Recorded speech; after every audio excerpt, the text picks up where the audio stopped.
Bien. Je remercie Frédérico qui a dirigé ces premières, qui a dirigé les cantiques, et je remercie le frère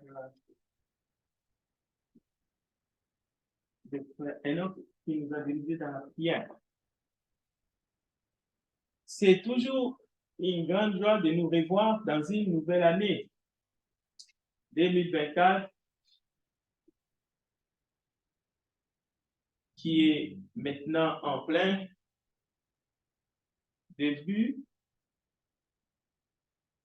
Nous avons déjà commencé les sprints parce qu'on n'est plus le 1er janvier, hein, on est déjà le 3. Alors, avec le Seigneur, c'est toujours la joie parce que nous savons qu'il est là. Tant qu'il est là, nous sommes en confiance. Tant qu'il est là, nous pouvons être tranquilles parce qu'il est notre sécurité. Mais il nous a confié la tâche de prêcher sa parole et de travailler dans la moisson des âmes, de travailler pour le salut des âmes. Alors, nous sommes ici aujourd'hui, nous allons regarder dans la Bible pour essayer de nous fortifier, savoir comment prêcher l'évangile, comment ne pas tomber dans les fausses doctrines, comment défendre la bonne nouvelle de notre Seigneur Jésus-Christ, mais il est aussi question de comprendre quel type de relation nous avons les uns les autres. Donc, nous sommes en communion à travers le sang de Jésus-Christ qui nous purifie de tout péché. Nous formons le corps du Christ. Mais il y a des questions comme quel type de relation ou quelle relation la parole de Dieu, les saintes Écritures enseignent que nous, enfants de Dieu, nous avons ou nous pouvons avoir ou nous n'avons pas avec ceux qui nous ont précédés, ceux qui nous ont quittés, avec ce que nous appelons les morts. Il y a ce que la Bible enseigne et ce que la Bible n'enseigne pas. Mais il y a ce que nous pouvons peut-être avoir reçu de la tradition. Cela peut venir de nos coutumes. Cela peut venir tout simplement des rites qu'on a trouvés dans ce monde. Mais il ne faut pas que ça entre en conflit avec la doctrine de Christ. Parce que nous savons que Dieu est un Dieu jaloux. Maintenant, il faut comprendre qu'est-ce que cela veut dire aussi. Déjà, lorsque les enfants d'Israël ont quitté l'Égypte pour aller à la terre promise, lorsqu'ils ont quitté, les consignes étaient qu'ils devraient adorer le seul Dieu, le véritable dans le désert. Il n'y avait pas parmi eux des dieux étrangers. C'est écrit dans le texte. En fait, les dieux étrangers n'étaient pas bienvenus. Alors, s'il est arrivé que le peuple a adoré les veaux d'or ou les dieux étrangers, c'était parce qu'ils ont violé la loi de l'Éternel. Alors, sans aller plus loin, il y a un respect que la parole de Dieu nous enseigne à l'égard de ceux qui nous ont quittés, à l'égard des morts. Ça, c'est clair et net. Et même une bonne éducation reçue de ses parents,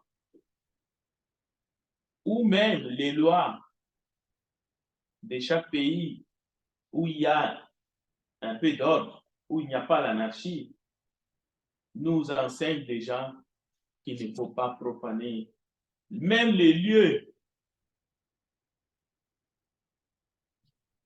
où des humains sont enterrés.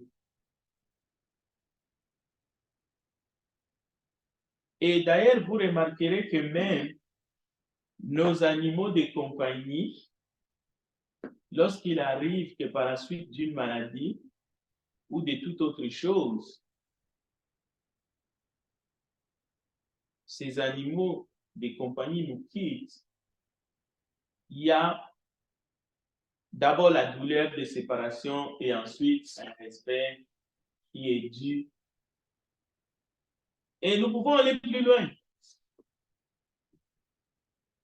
Parce que l'homme a péché, alors que Dieu lui avait donné sa nourriture avant la chute, les animaux étaient plutôt accompagnés de l'homme.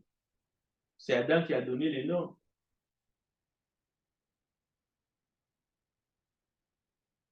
Mais nous voyons après la chute, l'homme a commencé à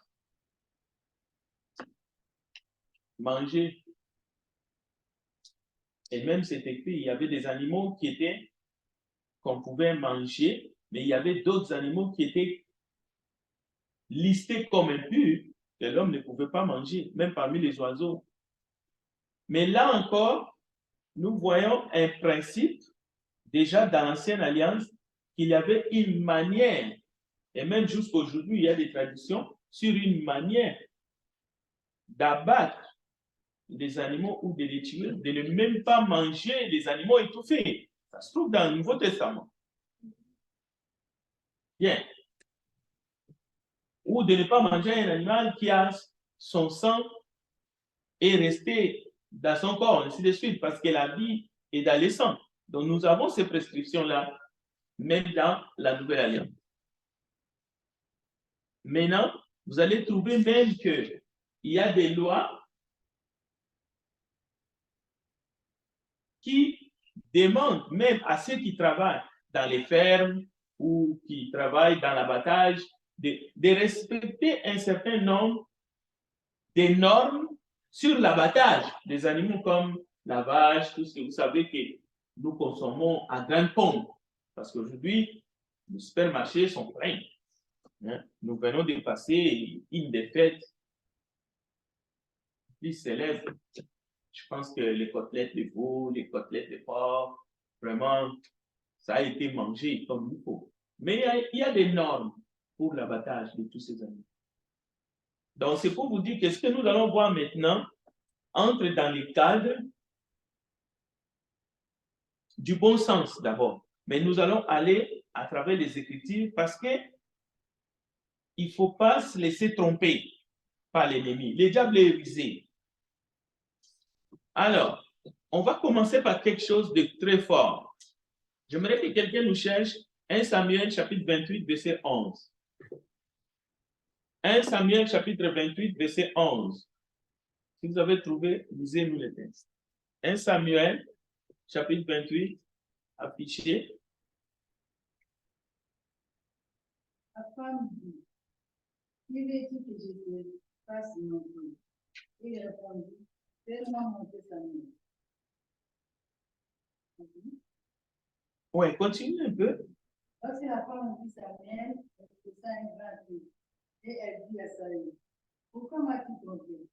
Et Saül, le roi lui dit, ne crains rien. Mais que vois-tu? La femme dit à Saül, je vois un Dieu qui monte sur la terre. Très bien. Saül est allé voir une femme qui a invoqué les esprits. On peut dire comme ça. Parce que Saül était à la fin, Dieu l'avait rejeté. Et il avait peur. Et il demande à cette femme qui a invoqué les esprits de lui faire monter Samuel. Eh bien, la femme, nous voyons dans ce texte, il fait monter Saül. Et non, il fait monter Samuel. Mais le problème, c'est qu'il est étonné, il a peur. Parce qu'il voit Et celui qui monte, c'est plutôt un Dieu. C'est pas... Parce que quand tu faisais monter les autres humains qui n'étaient pas, qui n'avaient pas la posture de Samuel, parce que Samuel était un serviteur de Dieu, un grand prophète de Dieu. Quand tu faisais monter les pécheurs, les gens qui ne croyaient pas en Dieu, ces personnes montaient la tête en bas, les jambes en l'air. Donc, c'était...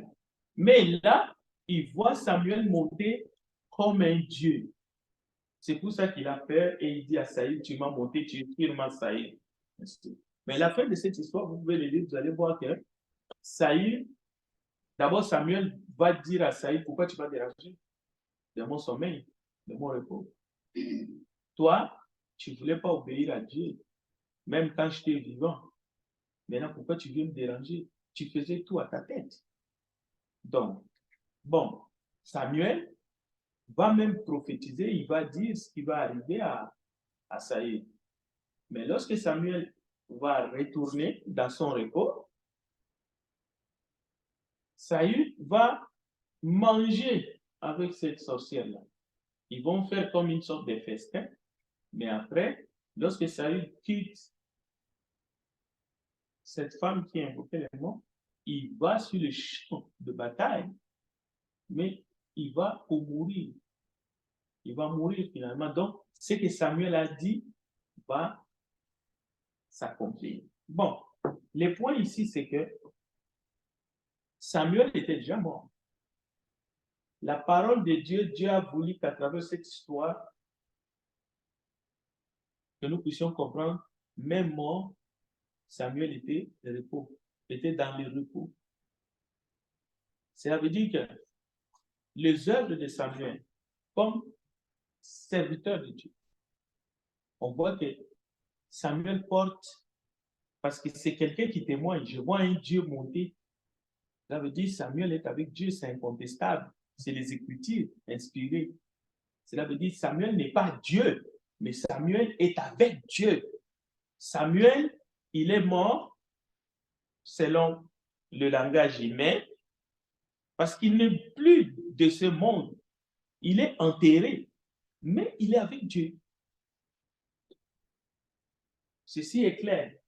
Maintenant, nous pouvons confirmer ça avec d'autres textes bibliques, non?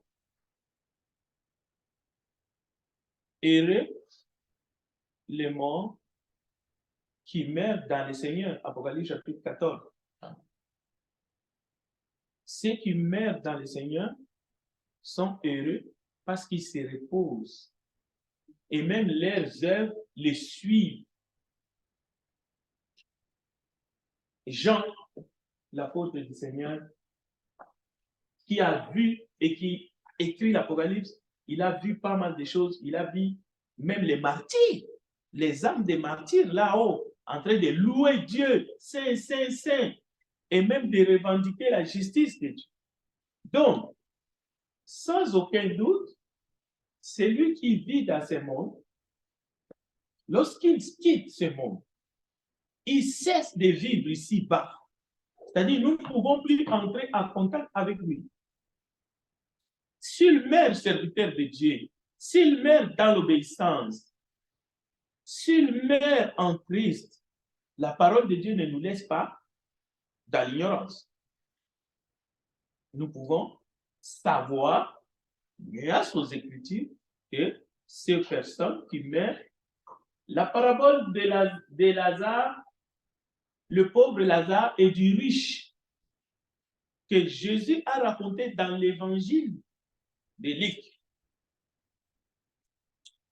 Ceux qui meurent déjà à l'époque et qui ont suivi les instructions, qui ont marché avec Dieu, sont dans les seins d'Abraham.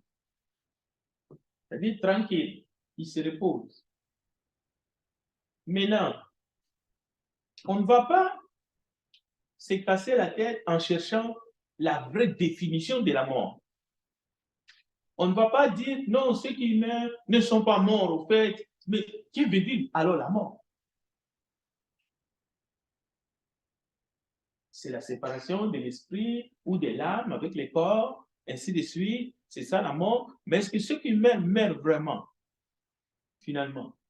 Parce qu'ils sont dans un autre monde. On peut dire ça comme ça. C'est une manière de parler. Mais je viens de vous dire que ceux qui meurent dans le Seigneur sont avec le Seigneur. Comme Samuel ici, on le voit monter comme un Dieu. Ce n'est pas comme un homme ordinaire. Pourquoi comme un Dieu? Parce qu'il a servi le Dieu vivant. Et même il dit à Saül, je te connais Saül, pourquoi tu viens me déranger? J'étais tranquille. Tu n'as jamais écouté toi. Maintenant, tu es remplacé. Le royaume est donné à quelqu'un d'autre. Et c'est quelqu'un d'autre, c'est David. Et tu ne pourras rien faire. Tu vas mourir. Bien. Alors, ici, le problème n'est pas de savoir si la mort existe ou la mort n'existe pas ou quelle est la meilleure définition de la mort. Non, ce n'est pas ça le problème. Parce qu'on peut multiplier les exemples. Qu'est-ce que Jésus dit aux sœurs de Lazare, Marie et Marthe?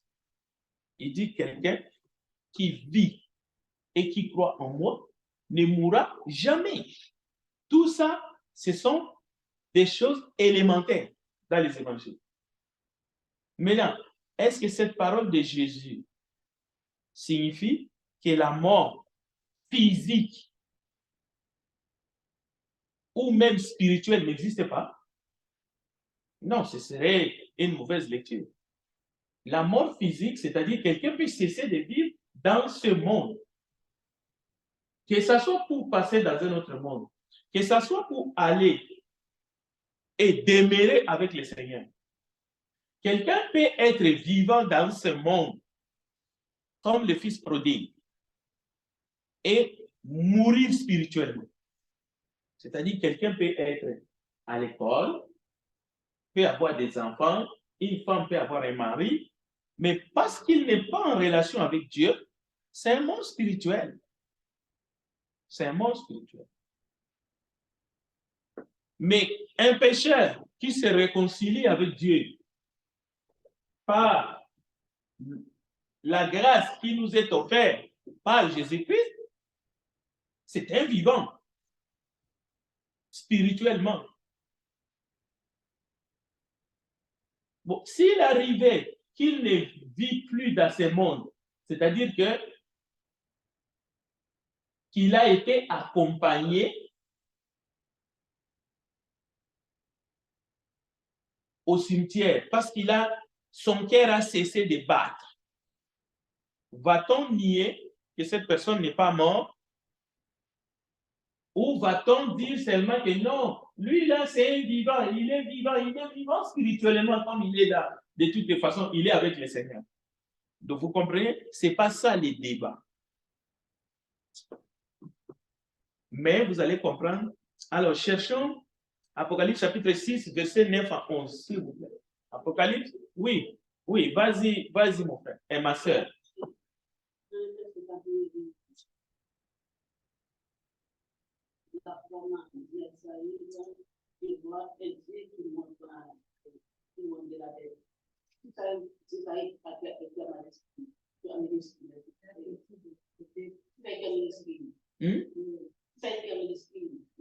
C'est écrit bien minuscule? Oui, ça ne peut être écrit en minuscule, mais Saül n'est pas le Dieu créateur. C'est pour ça que c'est écrit en minuscule. Mais ça ne veut pas dire que Saül était un démon. Saül n'était pas un démon. Si c'est écrit en minuscule là dans ta Bible, c'est juste le respect pour faire la différence entre le Dieu, le Père de notre Seigneur Jésus-Christ, le Créateur, et Saül, qui était un prophète, qui n'était pas Dieu. Mais les deux en minuscule là ne signifie pas un faux Dieu. Non, ça ne signifie pas un faux Dieu parce que nous avons les témoignages nous avons les témoignages de Samuel. Tu comprends? Les deux en minuscule là ne signifie pas que Samuel était un faux Dieu. Non. Deux en minuscule dans la Bible ne signifie pas toujours faux Dieu. Ça peut seulement signifier un humain qu'on veut dire qu'il a été ou qu'il a servi Dieu et maintenant qu'il est avec Dieu. C'est lorsque... Je peux te donner un autre exemple pour une meilleure compréhension. Des fois, on dit l'Éternel ou des fois, on dit l'ange de l'Éternel. Ces termes-là sont parfois, c'est pour dire toujours la même personne. Voilà. Donc, c'est ça. Ce sont des termes. Mais une très belle question. Oui. Apocalypse chapitre 6, 9 à 11.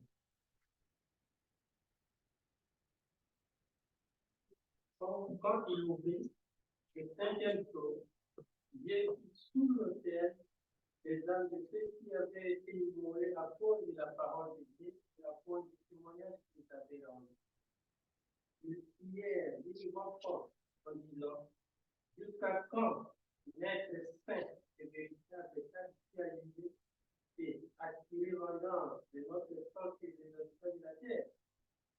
Une robe blanche fut donnée à chacun d'eux, et il leur fit de tenir au repos quelque temps jusqu'à ce que fût complet le nombre de leurs compagnons de service et de leurs frères qui devaient être mis à mort comme eux. Voilà. Alors, un autre témoignage qui montre heureux les morts qui meurent dans le Seigneur. On leur donne une robe blanche. Donc, il n'y a pas de doute qu'ils sont bien là où ils sont. Pourquoi? Parce qu'ils ont marché dans la foi et ils sont morts dans le Seigneur. Cela n'empêche que lorsque quelqu'un qui a vécu dans la fidélité quitte ce monde, que cela puisse créer la douleur de la séparation. Il y a le deuil. Même Moïse lui-même, lorsqu'il est mort, même si les enfants d'Israël n'ont pas vu, disons sa sépulture, mais la Bible dit qu'ils ont pleuré Moïse, je crois, pendant 50 jours.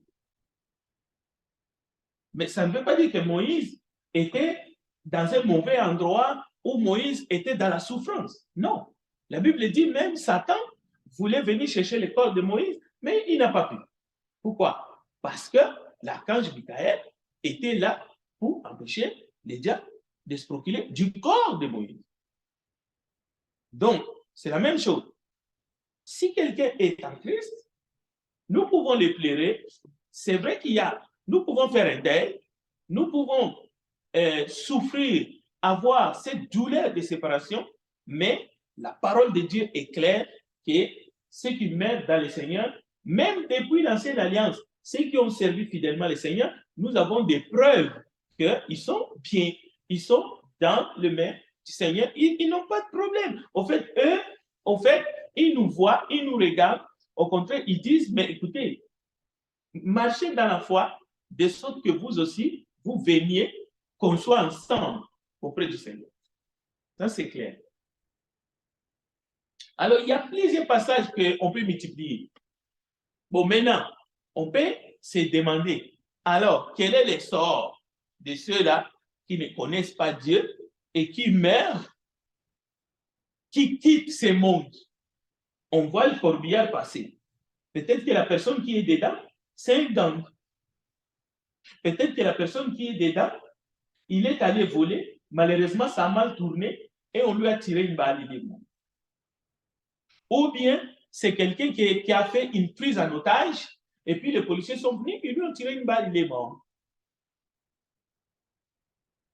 Est-ce que la Bible nous demande de cracher, d'insulter sa dépouille ou bien de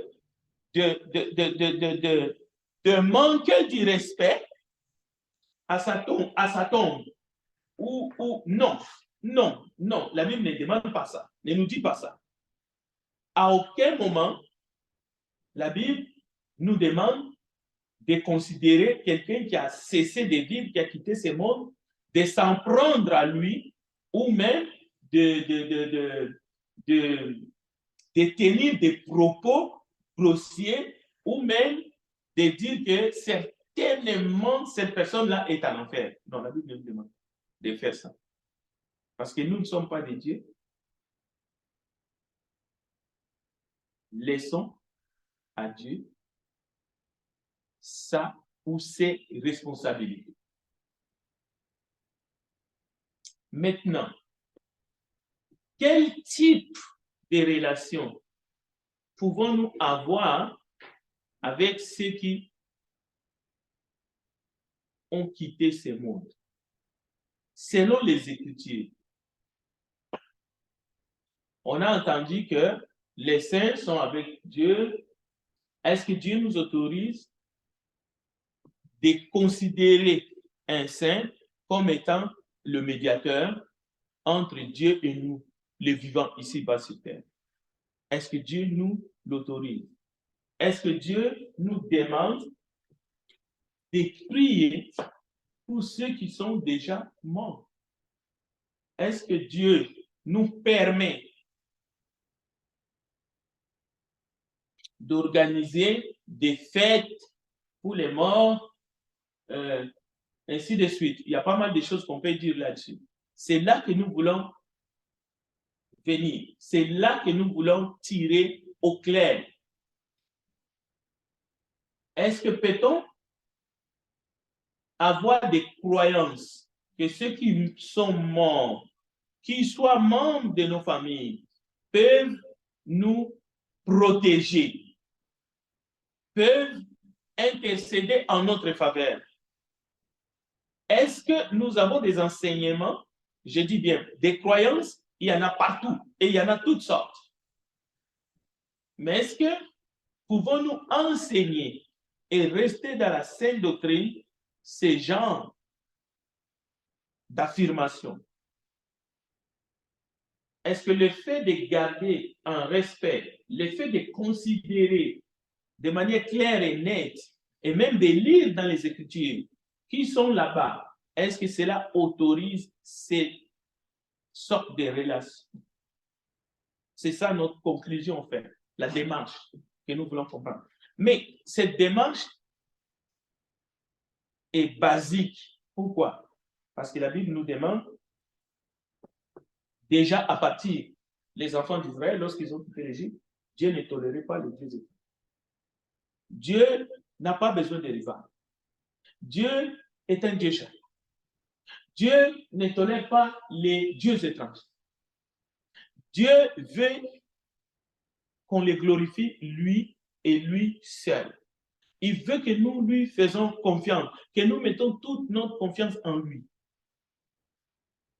Même lorsque nous vivons avec des gens ici-bas qui pourront être nos bienfaiteurs, que Dieu peut utiliser, même pour notre salut, les gens qui nous ont prêché, par exemple l'évangile.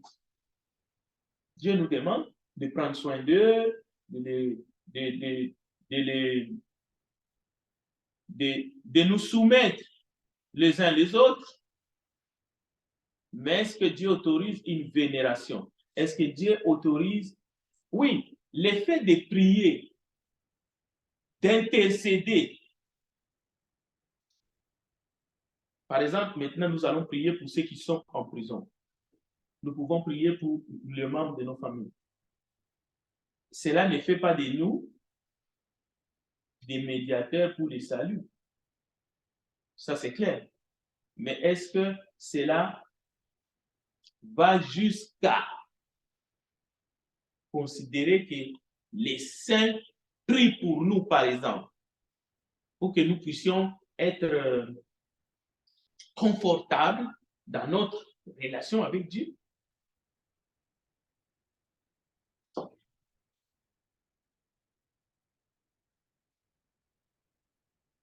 Quitter ce corps et demeurer avec Dieu. C'est écrit dans Colossiens chapitre 3, verset 3 à 4.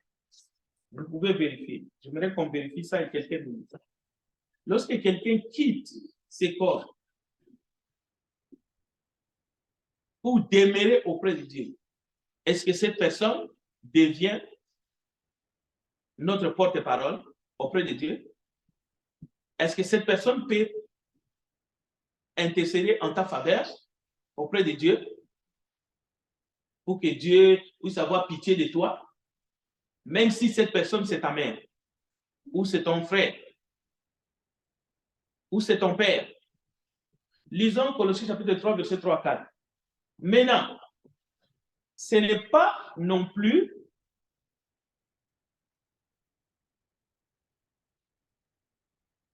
du favoritisme que ceux qui sont auprès du Seigneur et qui demeurent auprès de lui. Parce qu'ils ont marché dans la foi ici, ils ont ces privilèges-là d'être en contact avec ceux qui sont restés dans le monde, tandis que ceux qui ont vécu justement dans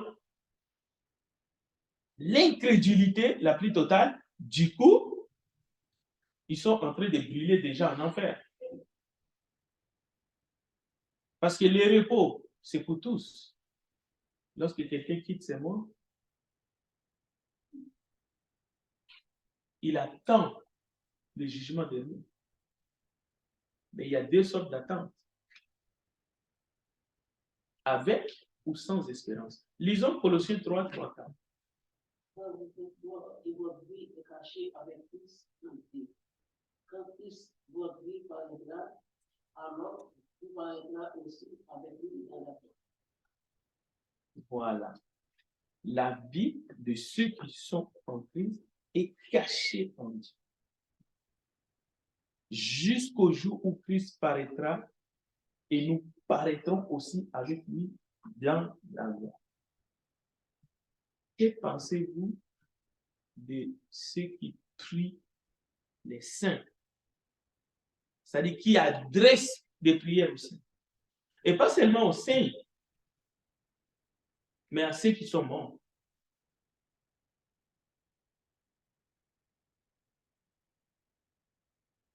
Il y a beaucoup de textes bibliques qu'on peut donner depuis l'Ancienne Alliance qui démontrent clairement que ceux qui invoquent les morts sont en abomination à l'Éternel. Maintenant, il ne s'agit pas des morts qui sont morts dans les péchés. Non. Toute personne qui est décédée, même si selon les enseignements de Jésus, Dieu n'est pas un Dieu de mort, mais de vivants, cela veut dire quoi? Abraham est vivant, Jacob est vivant, mais pour Dieu, quand nous disons Dieu d'Abraham, Dieu d'Isaac, Dieu de Jacob, c'est Jésus qui a repris ceux qui ne croyaient pas à la résurrection en disant, pourquoi alors Dieu se laisse appeler Dieu d'Abraham, Dieu d'Isaac et Dieu de Jacob? Or, Dieu n'est pas un Dieu de mort, mais de vivant. Cela veut dire pour Dieu, Isaac est vivant, Abraham est vivant, Jacob est vivant. Mais pour Dieu, mais pour nous, pour toi et moi, même si nous avons la foi, nous ne sommes pas des esprits, nous sommes des esprits incarnés dans un corps. Mais les jours que l'esprit se sépare avec ce corps, cette enveloppe-là tombe. C'est ça qu'on appelle la mort. Là, nous redevenons des esprits. À ce moment-là, nous pouvons dire, Abraham, Isaac et Jacob, oui, c'est vrai. Pour nous aussi, ils sont pas morts, ils sont vivants parce qu'à ce moment-là, nous pouvons les voir. Mais est-ce que la sœur Marilène peut voir Abraham? Là-haut, dans le sein d'Abraham? Non. Mais pour Dieu, Dieu est le Dieu des vivants. Pour eux, ces gens-là ne sont pas morts. Tout comme pour Jésus. Alors, pourquoi alors Jésus a appelé Lazare? Pourquoi Jésus a résisté à Lazare? Bien sûr, lorsque Jésus apprend que Lazare est mort, qu'est-ce que Jésus dit aux disciples? Il dit, Lazare n'est pas mort, il dort. Oui, pour nous, nous devons savoir que la mort est un sommeil. Mais pas seulement pour ceux qui croient, pas seulement pour les croyants qui sont en Christ. Jésus l'a dit pour Lazare, mais c'est vrai aussi pour les brigands qui étaient sur la croix avec lui. La mort, c'est toujours un sommeil. Et ce n'est pas la seule fois que Jésus a dit Lazare dort, plusieurs fois. Maintenant, si Lazare n'était pas mort, parce qu'après Jésus va reconnaître que Lazare est mort. Et même un disciple qui était avec Jésus dira à Jésus, bon, allons mourir avec lui. Parce que c'est vraiment, c'est devenu clair pour Jésus lui-même. Parce que Marie va dire à Jésus, si tu étais ici, Seigneur, mon frère ne serait pas mort. Marthe va dire la même chose. Seigneur, si tu eusses été ici, mon frère ne serait pas mort. Mais Jésus n'a pas dit à Marthe ni à Marie, non, ton frère n'est pas mort. Il dort. Non, il n'a pas reproché ses sœurs. C'est-à-dire, ce sont des termes, ce sont des langages qu'il ne faut pas non plus. Oh non, non, ils sont vivants, il n'y a pas de mort, et ainsi de suite. Non, ce n'est pas l'enseignement. Jésus ne voulait pas dire que Lazare n'était pas mort. Parce que la preuve, pourquoi il va verser quelques gouttes de sang, c'est parce que ça lui a fait mal. Il a vu comment la mort a tenu captif les hommes. Et il a vu. C'est comme ça que devant la tombe de Lazare, ses larmes vont couler. Mais après, il va dire à Lazare, sors. Et le texte dit clairement que le mort est sorti, les pieds et les mains liés. Donc, Jésus a ressuscité Lazare. C'est quoi la signification du terme résurrection si la mort n'existait pas? On ne peut que ressusciter des morts. Donc, les enseignements de Jésus, celui qui croit en moi ne mourra jamais, ou les enseignements que les morts demain, ainsi de suite, ou ils sont là-haut, oui, ainsi de suite. Non, ce n'est pas pour nier. Ce n'est pas pour nier ce que Dieu a dit dans le jardin d'Éden. Les jours que tu mangeras le fruit, tu mourras. Que ce soit sur le plan physique et que ce soit sur le plan spirituel. Ce sont des réalités spirituelles que nous ne devrions pas nier parce que nous les voyons. La même chose que nous voyons les morts physiques dans le corbillard, la même chose que nous voyons les morts spirituels. C'est un mort spirituel seulement qui peut se donner le luxe de prendre de la drogue en grande quantité au point de tituber. C'est seulement un mort spirituel qui peut se droguer, qui peut devenir ivrogne au point qu'il oublie même ses propres enfants et même sa femme. C'est seulement un mort spirituel qui peut tromper sa femme, mais sans qu'on l'attrape, mais plusieurs fois. Ce sont des morts spirituels. Ces gens-là existent. On ne peut pas les nier. Mais mort spirituel, c'est quelqu'un qui n'est pas en relation intime, quelqu'un qui n'est pas réconcilié avec le Père par Jésus-Christ. C'est pour cela que l'évangile est prêché. Et nous avons un exemple type, le fils prodigue. Il est allé manger l'argent, l'héritage de son père avec des prostituées, ainsi de suite. C'est un mort spirituel. Il y a des jeunes filles qui sont des morts spirituels parce que leurs actions, ça pue. Il y a des jeunes hommes qui sont morts spirituels. Mais l'amour de Dieu nous permet de prêcher l'évangile pour que ces personnes reviennent à la vie. Et la même chose, il y a des gens qui quittent ce monde. Il y en a qui vont demeurer avec Dieu directement après leur mort. Mais nous sommes toujours tristes. Nous sommes toujours en train de souffrir la douleur de séparation. Demain, il y a des personnes qui meurent sans le Seigneur, mais qui attendent le jugement de Dieu. Mais nous n'avons pas le droit de faire ces jugements avant que ça arrive.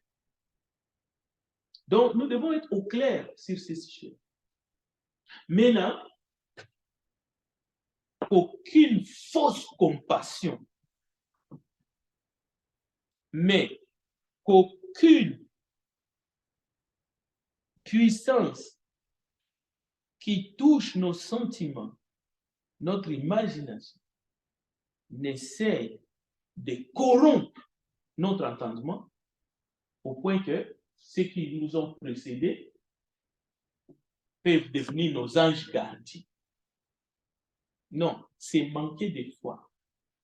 C'est prendre la place du Christ, son autorité, son pouvoir, et l'accorder à d'autres, à des personnes que nous avons peut-être aimées parce qu'ils étaient des nôtres quand ils étaient ici.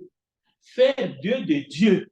À ce moment-là, ils deviennent des dieux étrangers et Dieu n'accepte pas.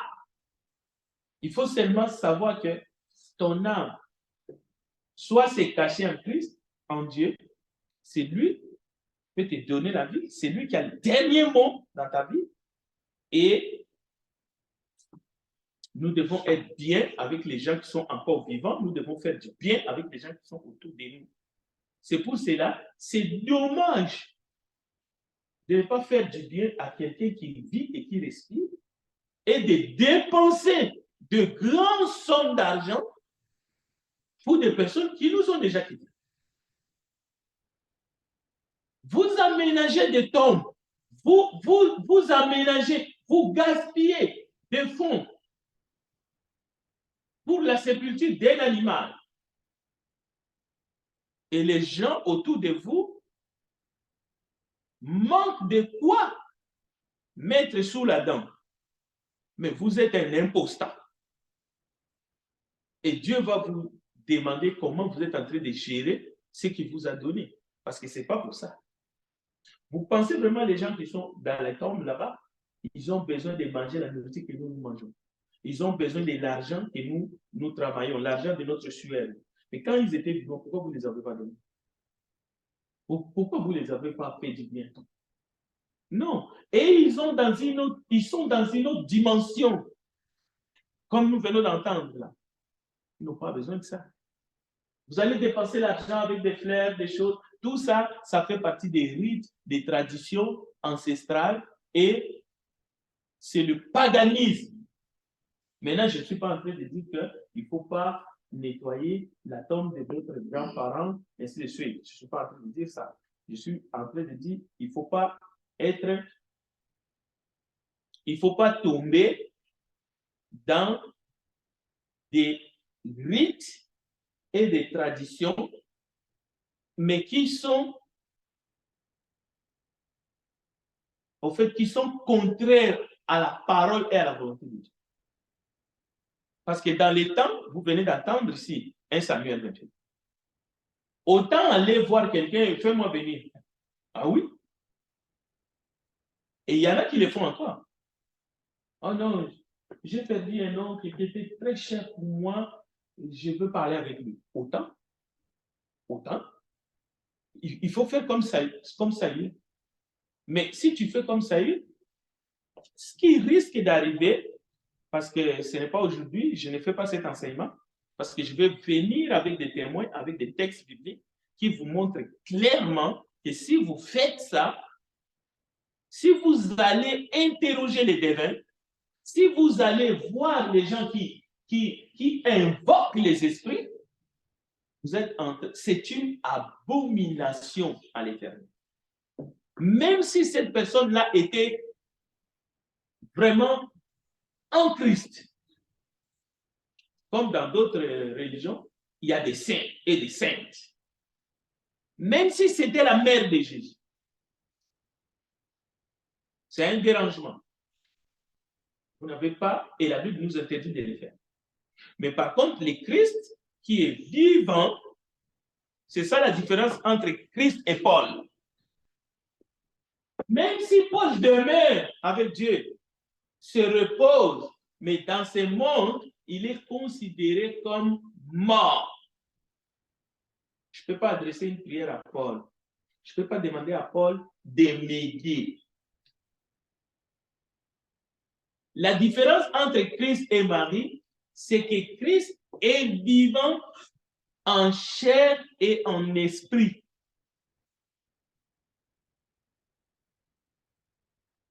Christ n'est pas vivant seulement en esprit, il est vivant en chair. Parce qu'après sa résurrection, les disciples l'ont vu.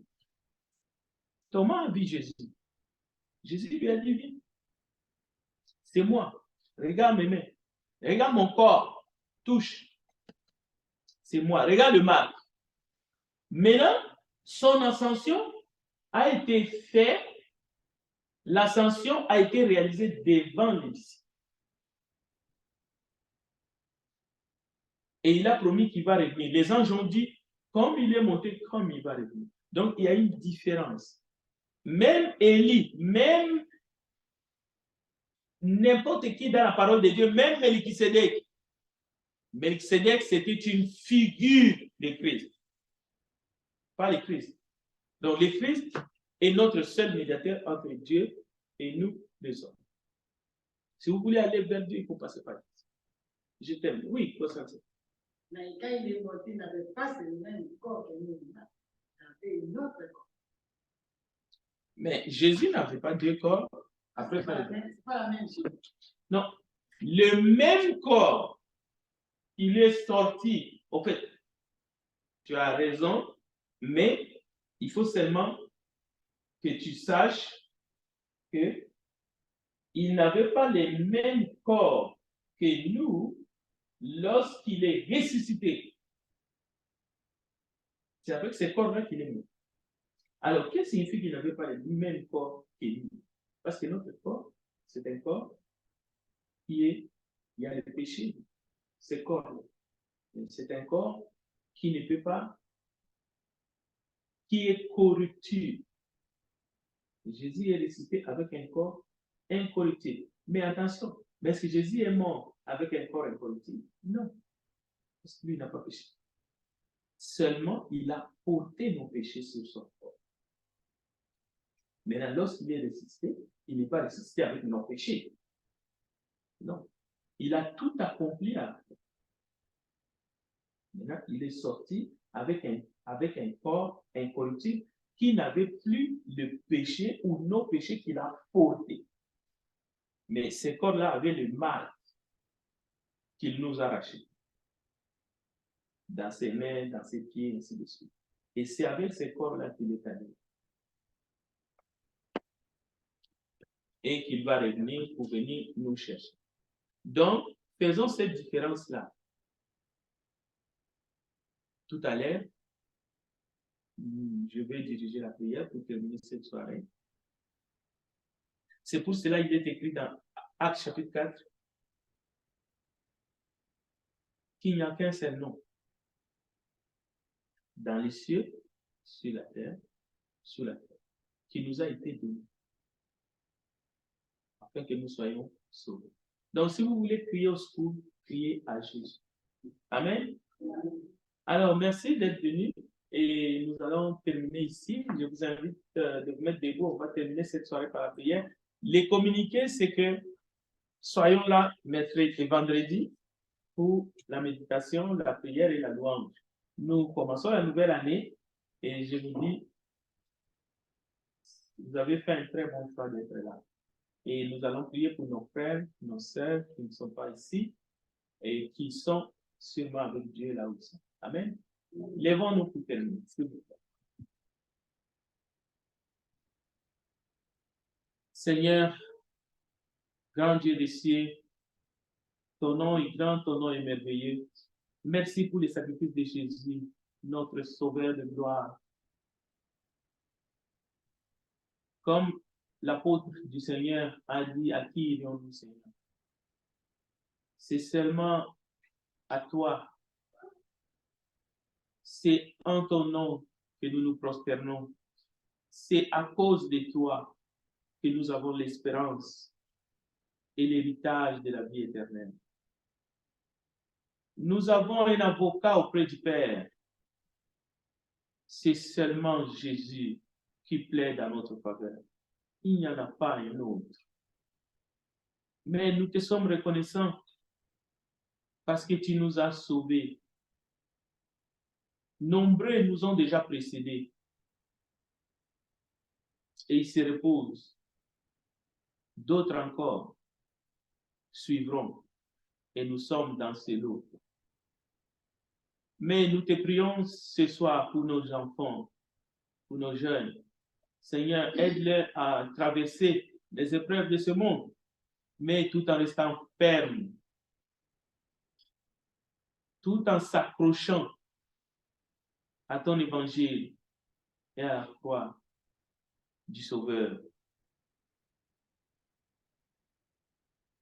Garde-nous, Seigneur, en rentrant chez nous. Nous te prions pour ceux qui sont au travail en ce moment. Nous voulons te prier pour les prisonniers. Et il y en a beaucoup, Seigneur, même les prisonniers de guerre. Préserve-les, les otages. Nous voulons te prier pour eux, Seigneur. Préserve leur vie. Nous te prions aussi, Seigneur, pour ceux qui sont dans des zones de tension, de combat. Merci parce que c'est toi seul qui diriges ce monde. Ce monde t'appartient. Nous sommes tes créatures, mais tu as fait de nous tes enfants. Et nous te disons merci pour cela. Que ta parole soit une lampe sous nos pieds. Permets que nous puissions marcher en restant debout et en gardant la foi. Gloire et louange à ton nom. Merci parce que tu nous as aimés les premiers. Et remplis-nous par ton esprit afin que nous puissions t'aimer en retour et que nous puissions te servir jour et nuit. Au nom puissant de Jésus-Christ, notre Sauveur, nous avons ainsi prié. Amen.